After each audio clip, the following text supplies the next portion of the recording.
Welcome back to my podcast, From Thoughts to Transformation. This time I have a guest from Denmark, Anett, and she is going to talk with me today about adoption, because I'm doing a series about adoption, 3 podcasts. So, Anett, very welcome. Thank you. And we are going to talk about adoption, but we are also going to talk about your mediumship. Yeah. And we are both Danish, so we will do it as best as we can. Exactly. Exactly. Yes. Okay. Anett, you are adopted from Hungary. Yeah. Yeah. And how many years is that? Is it 35? 35 years. Yeah. Okay. It is. In my last podcast, I had John Scanlon from Dublin, and he works with adopted people, but he's also adopted. So we talked a lot about how it can be to be a person who has been adopted, and about the issue that you can have. Yeah. Have you found your family? I have. Yeah. Actually, I found them 5 years ago. Okay. Yeah. And how was that? It made everything I felt peace within. All this fear I have been feeling all my life, it was just gone. Okay. Peace. Okay. Yeah. Okay. So have you had any issue before with the adoption or yourself regarding being adopted? I've never seen myself as any different from other people because I was adopted, obviously. But I've never felt like home anywhere. Okay. Yeah. Okay. So that's one of the issue. Yeah, I could pretty much live anywhere. Do you think that has something to do with the adoption or you as a person? I would say me. Yeah. You know, we are gypsy people. Yeah. Okay.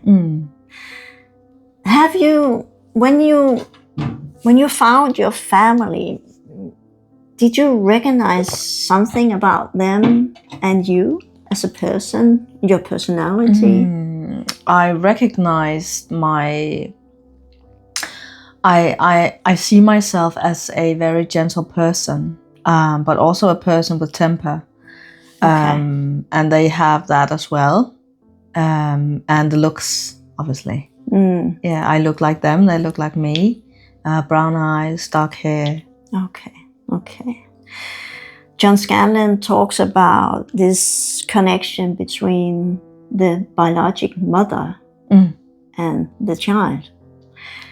He says something about that the connection will never disappear, and that both child and mother can feel each other despite that they are not in the same place. Yeah. And for your sake, it was 2 different countries. Yeah. Have you ever felt your mother? I have felt her. She has passed now, but I heard a woman cry. In my ear. Before I knew that I had those abilities with the mediumship. The mediumship. Yeah. Yeah. Okay. Yeah. So you said that you heard her. You don't hear her anymore? No, she stopped crying. I haven't heard it ever since. So that was when you found her? Yeah, she cried before I found them. And I think that she has found peace where she is. Yeah. Okay. And so have I. That's beautiful. You have this mediumship. Have you always been a medium? I think so. When I was a child, I saw things. But I'm not raised with mediumship. I was not brought up with mediumship. Okay. Yeah. how did it ended up that you started working with it? Because today you work with it every day. Yes, I do. I went to a lady who told me I was a medium, and she told me I was going to help people in the future. Okay. I didn't believe her because I back then was studying like I would want to be a nurse. It was not in my plans, you know. But can we say that you are a nurse anyway? Just another kind of nurse? Yeah. Because you are nurturing people. Yeah, I am definitely. Yeah. So the mediumship, what do you do? I connect people on earth with the people in the spirit world. That's my job. Do you help certain people? Mostly I help mothers who they lost their children from suicide, killing, murder, traffic. Okay. Yeah, so difficult cases. Okay. Yeah. So that's not just a death. It's more serious. Yeah. Yeah. Yeah. Okay. How do you take care of yourself when you have that kind of cases? I usually talk to my colleagues, and it's not only in the middle of the day. I can reach out in the middle of the night if I need to talk about it. Okay. But I would really wish that we had this union in Denmark like we have in the UK. But we don't have that. So maybe this is also one of my tasks to raise this subject, you know? Yeah. So when you talk about the UK, is that because you have a connection to UK with your mediumship? Yeah, I have many friends over there who also work with mediumship, and I go to the Arthur Findlay College in Stansted. And I am actually, as we speak, studying to become a tutor. Ah, okay. Yeah. So the education as a mediumship in Denmark is very different from the education in the UK. Indeed. Indeed. Okay. We have a code of conduct, and we need to dress in a certain way. To get approved, then, you know. Yeah. Okay. So do you use the medium, the way that you are a medium and that you have learned from the UK? Do you use that when you do a platform mediumship in Denmark? Sometimes. Okay. Yeah. Because I like that we use prayers. I like to do prayers both before I work and afterwards to close down the service. Yeah. I have seen Anett do a lot of platform mediumship, and I really like it. I think she's very good, very, very good.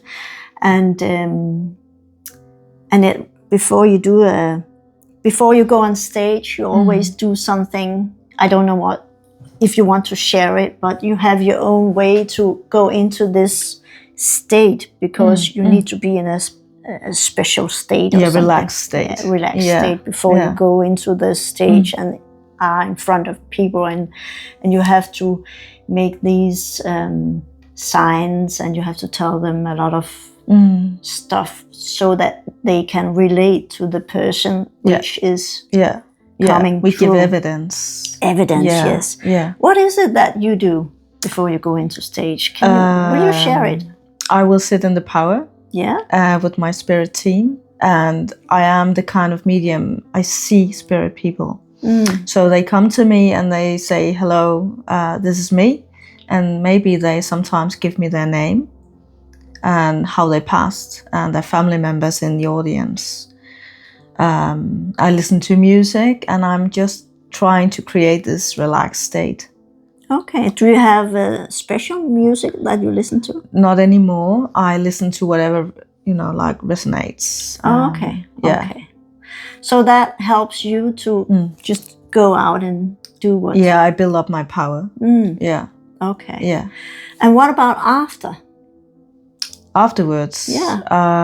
I usually talk to some of the audience if they have questions. Okay. But then I close down the service with prayers, and then I just tell people goodbye and I go home. Yeah. Okay. Because I'm tired. Yeah. Yeah. You use a lot of energy. Yeah. Yeah. And it's both from the other side and people in the room. And especially people in the room. Yeah. That's the funny thing, I think, because it's not the people from the other side. It's the people in the room. Yeah. And why is that? Why is that? Because when you work with spirit, they don't have the same effect on you. They don't drain. They don't take your power away. It's the living we need to focus on, not the dead ones. Okay, that's interesting. Yeah. Okay. So today we are talking about this adoption, but we also talk about the UK and mediumship and how to be a medium in Denmark. And I have noticed that you have some stones in your hand. Crystals. Yeah, why do you have them? I usually have them with me because my nan, she passed in October. Okay. And 3 months before she passed, my guide, he stepped forward and said, "Listen, sweetheart," he said, "there will be a time for you soon where you will need some comfort and you will need to know that we are here for you." So he told me, "You will be receiving a crystal, this crystal, from a guy, and he will pass it on to you for free." And I actually received it from a guy. Okay. Yeah. And I have been carrying it around ever since, and it gives me comfort and safety. Okay.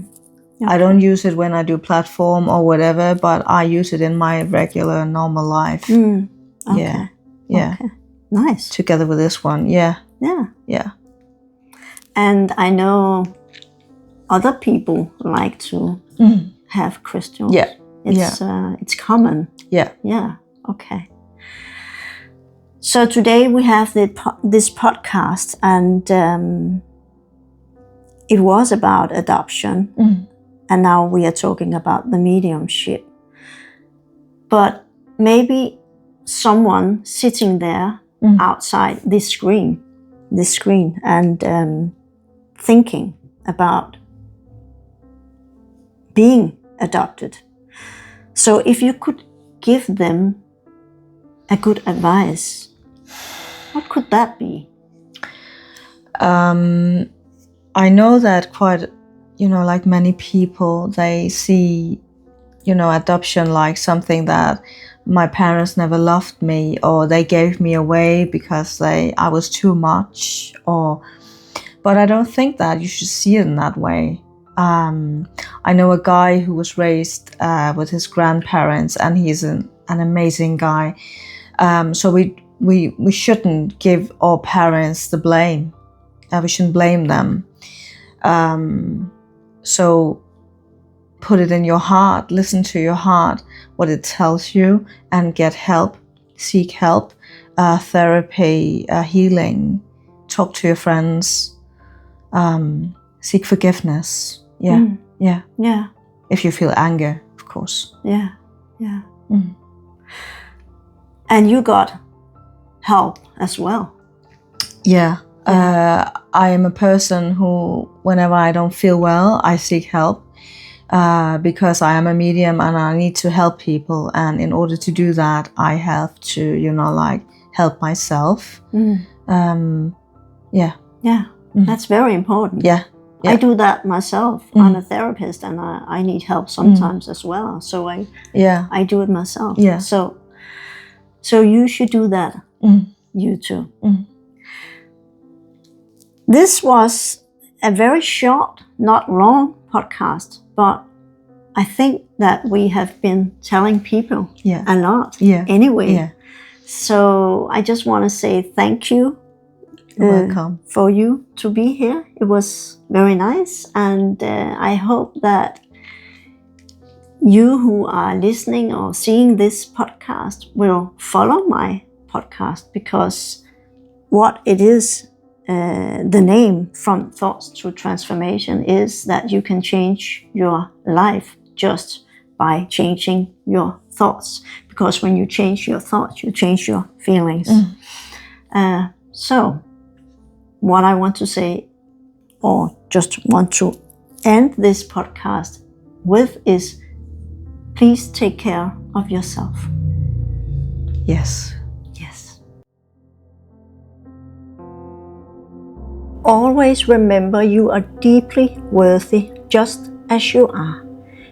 Being adopted does not define your worth. Your heart, your journey, and your courage do. You matter more than you know. No matter what you do in life, whether you work with people, healing, or something completely different, take good care of yourself. Healing begins within. And when you honor your own well-being, you are better able to support and uplift others. If you enjoyed this episode, feel free to follow my podcast, From Thoughts to Transformation. In the next episode, I'll be sharing my own personal story about how I found a sister later in life. I hope you'll join me. See you. Kind regards, tinanurby, a hypnotherapist.